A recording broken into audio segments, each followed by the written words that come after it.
Patalofa ma ofolofa atu i le mamalutele o le atunuu o loo mawhai ona mai mo mai le nei tuasu. Mai lava i ona ao se i o i ona iu.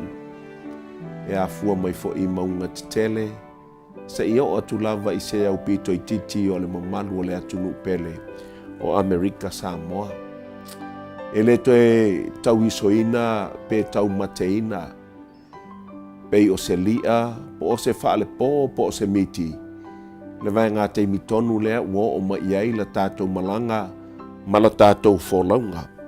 A wā le mea moni lava, le mamarua o le tunu, uma le whanau pele le tua. Ua tau nuu nei upo le tunu ua i ite whanua lalo. Ua la lata foi le vai vaa. Ua whapopo nei foi a oni a soua, a ua le tu ua foi. Aso folau. Ua moni ai sa fia finga o le poto o Solomona e le tusi o pese o Solomona o lono mta upe lua. O lono fei upe sifuru le tasi ma le sifuru ma le lua. E whaatatau i le si o manga o lo tātou atunuu. Ma le vai ngā teimi ua tātou iai nei na ia whaapea nei. A wā whaauta mai. Ua mawai le tausanga maalili. Ua mawai fo i le timunga. Ua ilo atu funga i le whanua. Ua o mai le tau e teu waivine. Ua langona le leo le mantangi lo tātou nuu. Ua matua fua le mati sa moto. Ua pua ina fo i le nanamu o vine ua funga. O le vainga lea le poto o Solomona ma o le tu ngasi o sio manga lea ua iei tonu nei. Ai me ia le nei a wanoa lao le nei ma le toa file mu. O te mori e tuai, alofa anga, whaaleanganga, ma whaamanianga, whaapitoa le mamalue o le tunuu. I le whaamanatuina o le soifua mai o le alopele o le atua. O le keriso o manu malo, le whaola o le lalolangi. O le atua o le Emanuelu. O le Mesia, ua whanau, ma soifua mai. O le awhaina le taimi. A toa fo'i ma le aso, ma le mea na tupu ai. O wā le mea moni lava. O le mea na tupu mai matua wha maonia. I le lua afe mo tupu Tausaga taluai. Wa liu tino tangata, le alo pele o le atua. Ma uana tau aveina, le soifua ma le ola o le tangata angasala. Ma ua whanau mai, o ia o le pepe o petele ema. O le whanau, ma le soifua mai o le whaola, o le whiau lea, le mamalue o le atunuu, e leto e tau whaafuruina, e leto e tau au talaina, ma e leto e tau au whanaina. A wā o lele ua matua lau vivilu ai le au Kerisiano, ua tapisa e foi mawhengana vai tangata umai loa le atua. Aina pau lava le atunga lunga la ua pele, I teimi whape nei o loo whaamanatu i nai le soifua mai o le alopele o le atua I le lalolangi. Na paualona, ona o upu o le talia Maria. I le tae au le toe tū manu malo mai o le li whaola o Yesu. Ina ua whesilingia e le angelu, pe aisea ua mafuai o na tanki. Sa whapea le tali a le tina o Maria. A wā ua lātou ave esea lo wali. Ai au te leiloa. Po o fea ua lātou tu wina ai o ia.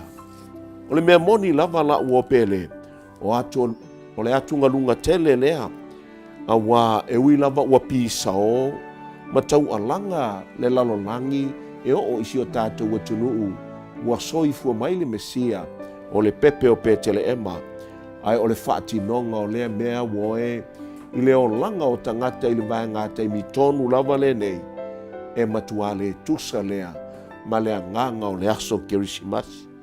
O le mafuanga lea no whapea nei le apostolo Paulo. O le mea lea o te toe o ono ai o whaatinga. Se ia tino mai keriso le pepe o petele ema, I o langa o lana whanau. Mana tua mai e oe. Ua soi fua mai le whaola. A Savior is born. O upu o le luka e lua whai upa sifuru. O le tana le angelu, o te au mai ia te au tau le tana le lei, e oli tele ai le nuu uma. O le tana I le ofo ofongia. Pena whaapewheo na tu ua e le alo o le atua. O le atua soifua, lona nofo ali, ma lona mamalu tele i le langi. Whai mai le whaamatalanga, na matua tanumia lo loto e le ni whaola. Lona mamalu i le langi, ma lona sili sili ese, aisea. Ina ia aua lava na i filifili se tangata, o le vainga le i le mamalu, ma le ofo ngia, e whaavae ai, lana filifilinga e fia muli le li whaola, ma muli yona tūlanga a au. A wā le mea moni lava. E le o le awala lea nā fio maiai le li whaola. E le o le mātango fio le vaai, looking good. E le o le lawi loa foi, popular. E le o mea ia nā fio maiai le li. O le mafua anga le ia e manatua la uopele. Na matua maa ofai a ngelu malele malamalama o lātou loto. I le fuafuanga poto o le atua. I le liu tino tangata o lona alo pele to atasi ma avea o stangata. Na lātou matua mata i tū i le teimi o le soifua mai o le li. Na lātou matua mata i tū i winga ma fōlinga ma mio a tangata lea na filifilia e le atua e awala atua i le tala le lei e o lava i le whānau mai o le Mesia. Sa lātou mata i tuina o angelu ia. Leo langa ma le ngā luenga a whaitau langa o lo lātou su e o le fionga le atua a toa ma lo lātou wa o ina o tangata i le tala i le whānau mai o le Mesia. E o lava i le whaitau langa lawi loa le tusi o luka o elua. Le whaitau langa o Sakaria. Sa whaiatu iai a ngelu ma whaamanatu iai. Wa lata tele mai le taimi o le soifua mai o le whaola. Wala ngā tatau na matua mo moli atu le tala le lei. Le whai mai le luka e lua whai upe suru. E oli ai no uma. Sa whaamanatu e a ngelu, Sakaria. Wa whanau mai lo watali. O Ioane le papatiso. O ia lea e mua i luma o le whaola la a fio mai. Na te wina lo na alo. O le ao o mai lava i le taimi e soifua mai ai le tupu o tupu. A o le vainga le nei na va ai ai i le nuu o le atua. Ma natu nei la ua pele. I le nei fo i taimi o le manga ngu, ma le tāpena penanga o tangata o le atunu i le soifua mai o le ri whaola. A wā o le nuu filifilia o le tua.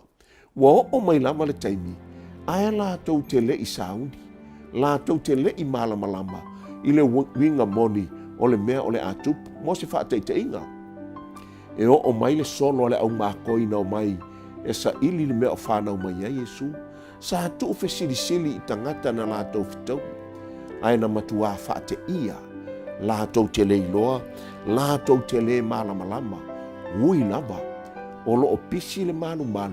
I sao ninga e whai ai i lea taimi ma lea taimi. I le malu i le taimi lea la uopele. Sa tele ta talo na whai ai. Ai whai mai le whaamatalanga. O ta talo e au noa ma se winga. Prayers without meaning. Whaamata o le aso i loa le neitei. I ta talo le au kerisiano. O lo o whaia a o tuli matai atu. E whaamanatu le toe soifua mai o le li whaola. Whai mai o whaitau langa. I tāpua inga masani. Na pauale mea na whaia e whaitau langa i tāpua inga. Na whaia i le awala. Na o na whaafia pe impressai tangata. Manatu ne i le teimine. Ia e manatua le mea le ne. I le awala o lo whaia i le tāpua inga. E o lava i le samiina o le fio mai o le li whaola. Ia e manatua la uopele. A o tātou fia i teimi o le Kerisimasi. A whailo se tāpua inga.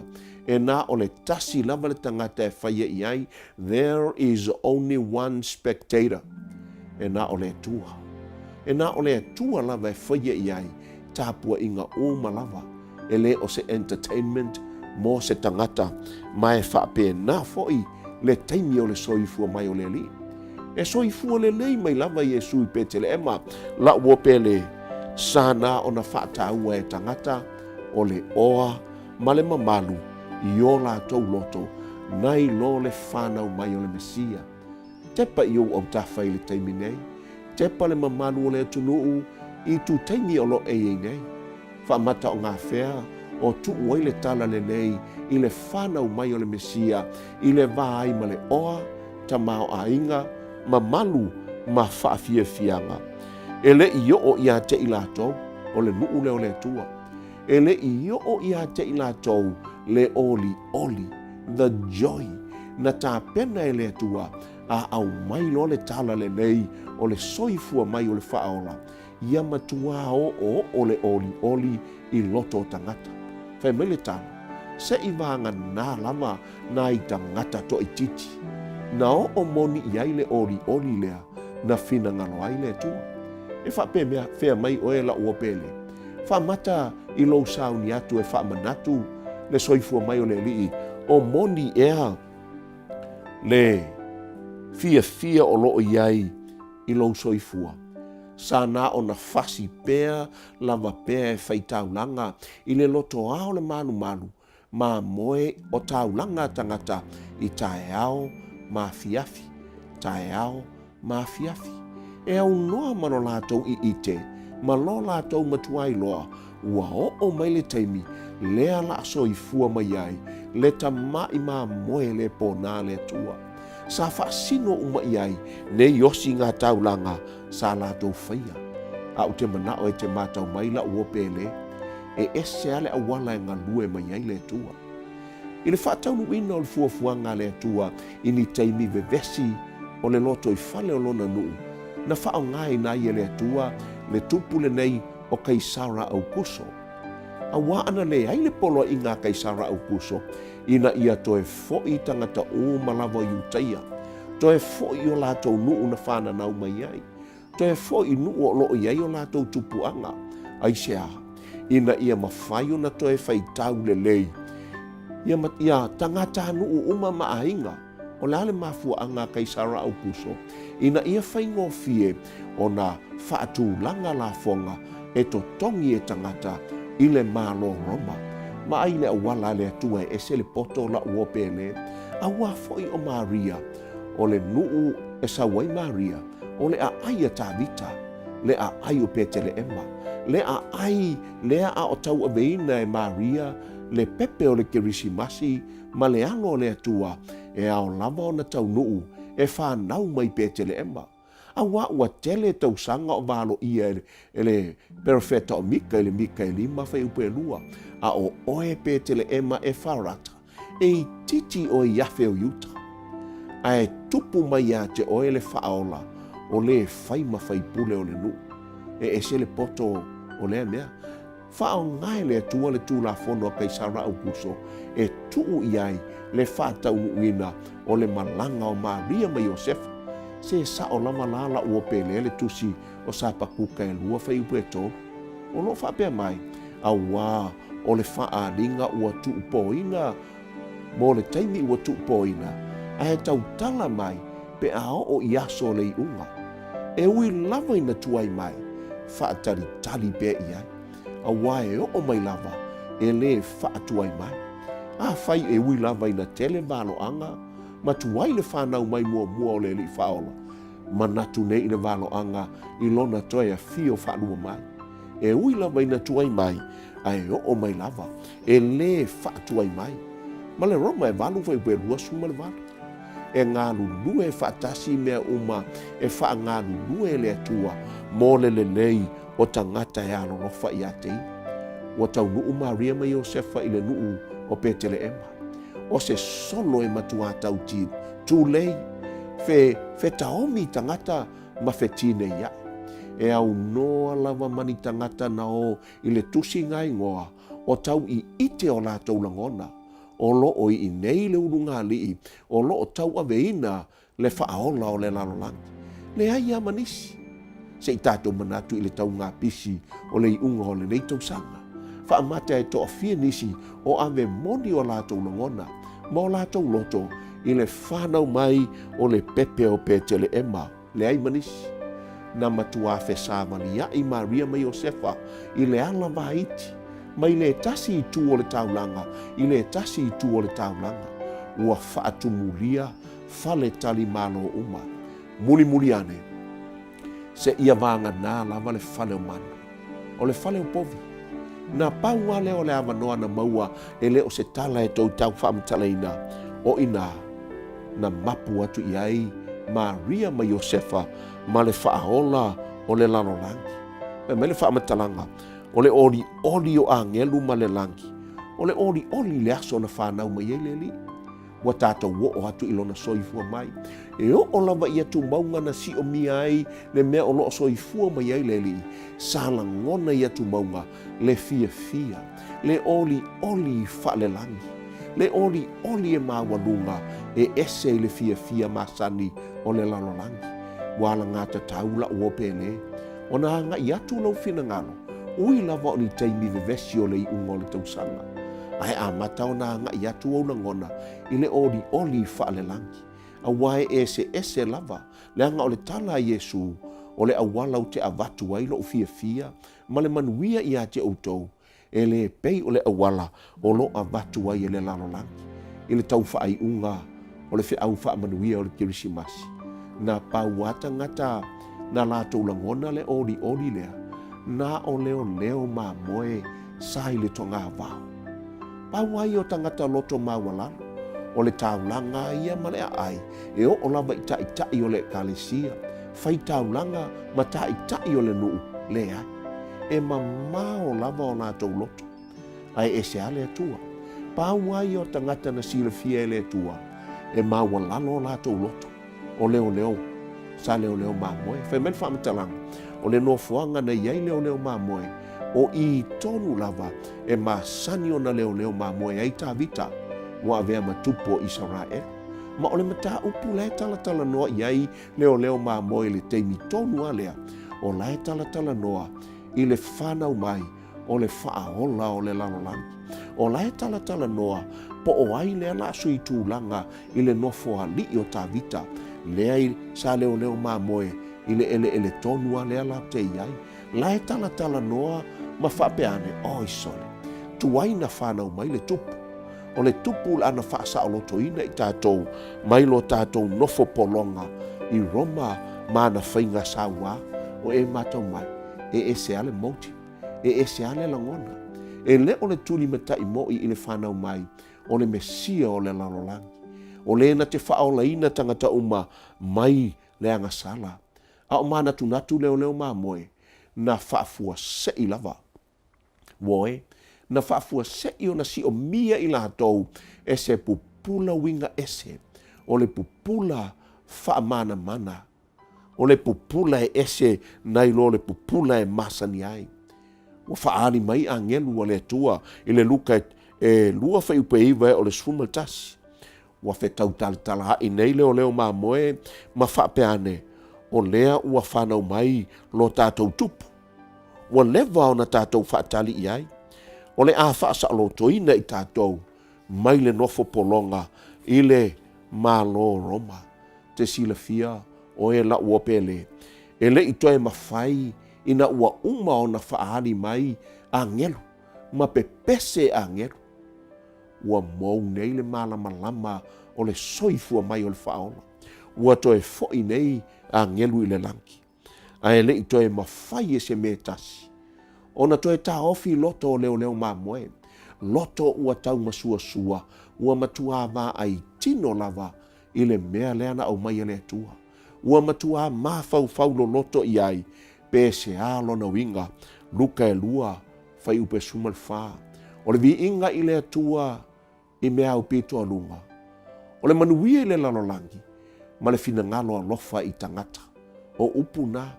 Wa le to e vauia. Wa tutune i lunga leo mamoe. Ma lato tau tala. Ma lato wo atu lo i le ai. E whaai loa le mea ua tupu. I tangata o le atua o lo o iai. Te sila fia o e la ua pele. Le malama ma i ulea o le pese fia angelu. O le pese lea. Na so o ai tuli manu o malava o le nu o le tua. O le pese lea.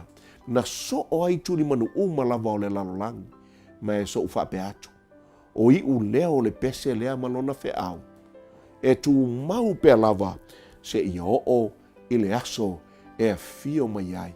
lo tātou a li whaola ma le i unga o le lalolangi. Toi tasi ale mea nei la ua pele. O le aso ula ngona i le whaamana tuina. O le whanau mai o le whaola. O le asau mea alofa. Te sila fia o ena whaari le angenu ia Iosefa Maria. Iosefa, tu ilunga ma ave le tama malona tina ma i au tau so sola i ai kupito. Le aia ma se tupe. Ai te sila fia mea alofa e tolu fo ia a ma koile na o mai au mai. O le muro, o le auro, ma le puru li pano. Fai mele whaamatalanga. O mea alofa na totongi ai le au mau o le whaola ua whanau mai. Ma ona mātua i le tino, na totongi ai lo lātou au mau i lau whanua o ai kupito se ia o lava ina toe fo'i mai i lo lātou nu. O le fesili la ua pele. I le whanau mai o le whaola. O le ase mea alofa e te avatu i ai. O le ase mea te whai taulanga atu ai i le atua. O le mea sili lava la ua pele. O lou soi fua. A o lo uola fo'i. O lo uo langa ma lo soi fua. A o lo u fo'i o langa. O le mea alofa pito i sili lava lea. O lo o tuli matai ma i eile na whanau mai o le pepe i petele emma. O le na maliu whaalama au le sa tauru. Mo le tongi o leina oe. Le tongi o leina oa. O le whi au tūle na mo le whanau mai o le pepe o petele emma. Ia manuia tele le Kerisimasi. Ma ia whaamanuia mai le tua. Si o tātou te talo. Ma ofa lava o mātou loto lo mātou tua. A wai ui lava ina lua afe mon tupu Tausaga. Talu ina e soifua mai i le lalolangi. A o loo langona pea e loto o lau whanau. Le leo lea tala lelei. Le tala lelei ua mafuai le o la tanga na saunia. E le tupu o tupu ma le li'i o li'i. E ala ilona ma liu whaalava au i lunga o le sātau. Whaafteitele le tua i tu maupea le vi inga i mea au pito lunga i ate oe. Ma ola ngona le tatau o na whao Sofia. Ma tau masua sua i la ngona o lo mātou o tunu. Mai lava i ona tai se i o i tangata nu umba. Mātou te whaaftai ai lau fio. Nei se isi mea lofa sili mātou te whai mea lofa atuai. Nei lo mātou o langa ua suia. Ua whanau fowina. Mātou te whaatali atuai e le ngata o le whaamanatuina o le soifua mai o le Mesia. Ai sili ai lo mātou whaatali atu. I lona toea fio whaalua mai. Whaamanuia tele si o mātou atu nuu le tua. Mai lava i ona tai. Ma tangata nuu uma o Amerika Samoa. Ia tofu sia i mātou uma. I manuia sili o le soifua mai o lo mātou whaola. Whaftai lo whaafonga mai. Mo lo utalia ino i mātou uma. O no lo lava suafpele Yesu wa mātou wole ma whaftai atu ai nei. Amen.